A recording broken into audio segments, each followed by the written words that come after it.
The Batman villain, who is also known as the Clown Prince of Crime, has finally gotten his own movie, and he's nothing like you expected. Let's take a look at the best parts of Joker, where it went right and where it went wrong. What's up? It's me. And let's analyze the movie Joker. After spending most of his life as a party clown and a failed stand-up comedian, Arthur Fleck lives a life of poverty with his mother Penny, who is sick with a disease. One day, while working as a clown, Arthur meets a group of investment bankers who mock him for being a lowly clown, and they beat him up. Back home, Arthur tells his mother about the incident, but she tells him to just laugh it off. Arthur goes to see his therapist and asks if there's anything wrong with him, to which the doctor replies that Arthur doesn't have a disease but a gift. He tells Arthur that he should cherish the gift because not everyone has one. Arthur then buys a gun and heads out to find those bankers who made fun of him. But when he finds them, he doesn't shoot them, instead dancing around with them. While shooting, the film's director, Todd Phillips, who also produced the film alongside Martin Scorsese, clearly wanted to pay homage to the brilliance of the latter's filmmaking. And so the movie begins with a voiceover from Arthur as therapist, talking about the effects of childhood trauma, which foreshadows the film's themes of mental illness and societal irresponsibility. When we meet Arthur, he's already wearing his trademark makeup as he walks around Gotham City's dingy streets. His apartment walls are covered with pictures of famous comedians, indicating his desire to become a stand-up comic. Despite his efforts, he's constantly belittled and mocked for his appearance and failed comedy routines. As a result, Arthur spirals deeper into insanity, becoming the embodiment of the dark side of Gotham's social underbelly. And this serves as a great origin story for the notorious supervillain. While some elements of the film were predictable, others weren't. You can't go wrong with a dark comedy film with strong performances by the main cast. Phoenix delivers a remarkable performance, capturing both the character's vulnerability and unpredictability. His mannerisms, speech patterns, and physical comedy timing are spot on. Joaquin was reported to have gone through several months of intensive training for the role, learning how to walk, talk, and even pee like a person with Parkinson's disease. The actor reportedly suffered physical exhaustion, painful back spasms, and even lost a significant amount of weight to convincingly portray Arthur's decline into madness. Phoenix, as dedication to the role, resulted in a transformative performance that showcases the character as descent into chaos and violence. Phoenix gives an Oscar-worthy performance as the mentally ill clown, and he totally disappears into the role. His facial expressions are priceless, and he does a great job of portraying a man descending into madness. Speaking of descending into madness, let's talk about the direction of the film. Todd Phillips did a great job directing the film. We get it. He wants to make us uncomfortable. But damn, do we ever get immersed into the mind of a madman? There are so many shots in this movie that could be considered iconic. From the stairway dance scene to the subway bathroom scene, there's so much in here that will stick with you long after the credits roll. And with a runtime of 2 hours and 6 minutes, it feels like a movie that's trying to tell us something important, although it doesn't always succeed. But when it comes to creating a dark, gritty atmosphere in the fictional city of Gotham, Phillips definitely succeeds.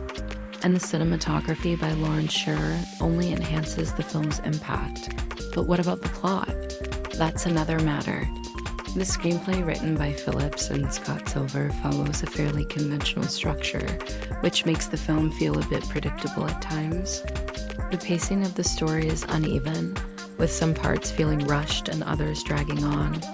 Additionally, some of the supporting characters, such as Arthur's psychiatrist and his co-worker at the clown agency, are underdeveloped and serve only to move the plot forward.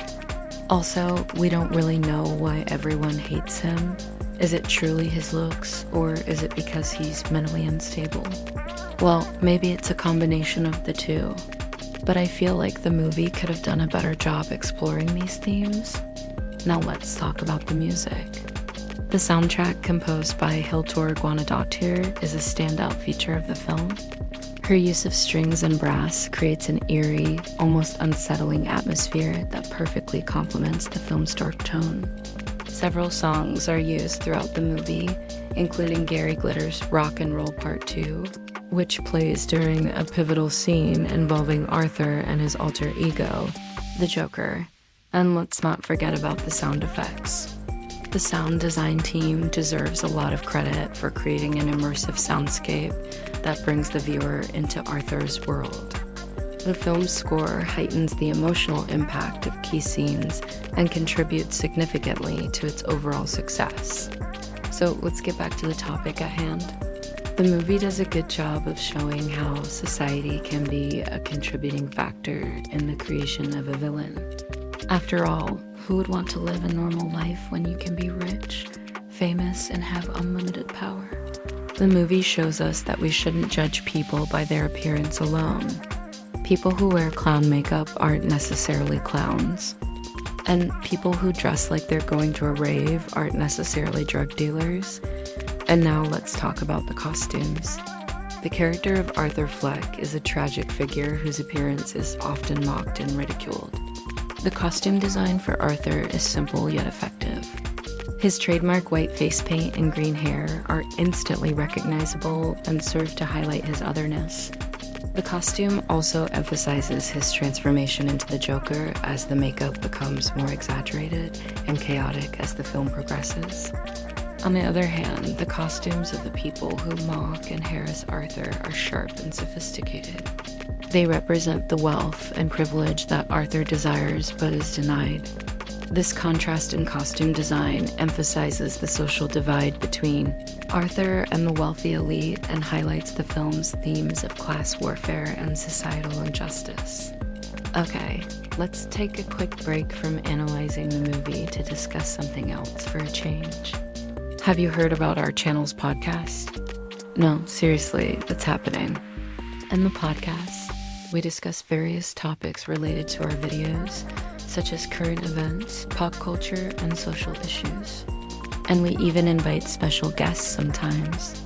If you're interested in listening, you can find the podcast on popular platforms.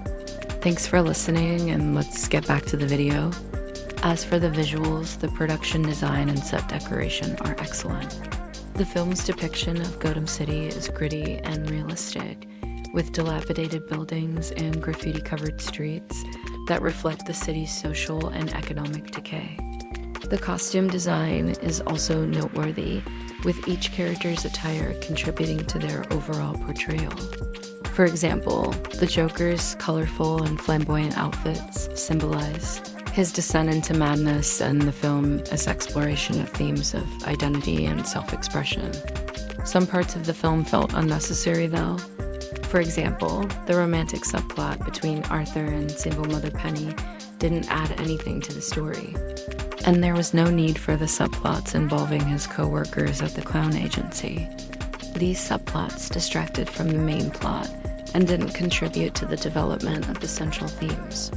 All in all, despite having some flaws, Joker is a well-made film that offers a compelling exploration of mental illness, societal irresponsibility, and the dark side of human nature. With outstanding performances by Phoenix and strong supporting cast, direction by Phillips, and exceptional cinematography by Schur, this movie is definitely worth watching. However, some aspects of the film, such as its uneven pacing, lack of depth in supporting characters, and inclusion of unnecessary subplots, could have been better.